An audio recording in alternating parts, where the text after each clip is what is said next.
5 kilo അയില മീൻ കറി തയ്യാറാക്കാൻ വേണ്ടിയിട്ട് ആദ്യം തന്നെ ഉരുളി വെച്ച് ചൂടായതിന് ശേഷം അതിലേക്ക് 300 ml വെളിച്ചെണ്ണയാണ് ഒഴിച്ചിട്ടുള്ളത്. ഇതിലേക്ക് 2 ടീസ്പൂണ് കടുകും അതുപോലെ 2 ടീസ്പൂണ് ഉലുവിട്ട് അത് പൊട്ടി വരുമ്പോഴത്തേക്ക് ഒരു 50 ഗ്രാം ഇഞ്ചി ചെറുതാക്കി അരിഞ്ഞതും വെളുത്തുള്ളി 100 ഗ്രാം അതുപോലെ 1/2 കിലോ ചെറുള്ളി ഇത് അരിഞ്ഞതും കുറച്ച് കറിവേപ്പില കൂടി ചേർത്ത് നമ്മളൊന്ന് വഴറ്റുന്നുണ്ട്.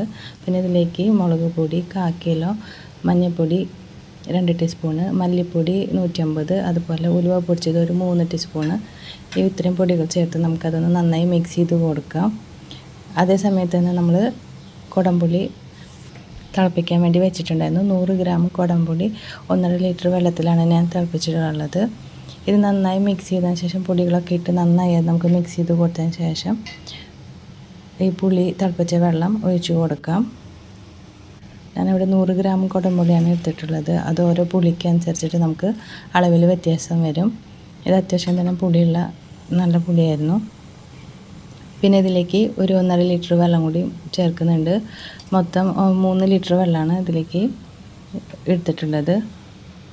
ഇതിലേക്ക് നമുക്ക് ആവശ്യത്തിന് വേണ്ട ഉപ്പും അതുപോലെ ഒരു 5-8 പച്ചമുളക് കൂടിയും അരിഞ്ഞ് ചേർക്കുന്നുണ്ട്. ഇത് നന്നായി തിളയ്ക്കാൻ വേണ്ടിയിട്ട് നമുക്ക് വെയിറ്റ് ചെയ്യാം.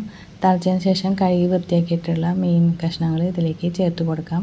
ഇവിടെ ഞാൻ 5 കിലോ അയിലയാണ്, ഒരു മീഡിയം സൈസ് അത്യാവശ്യം വലുപ്പമുള്ള അയിലയായിരുന്നു. ഇത് 3 പീസായിട്ടാണ് മുറിച്ചിട്ടുള്ളത്. ഏകദേശം 43 മീനുണ്ടായിരുന്നു. ഇത് നമുക്ക് ഇതിലേക്ക് ഇട്ടതിന്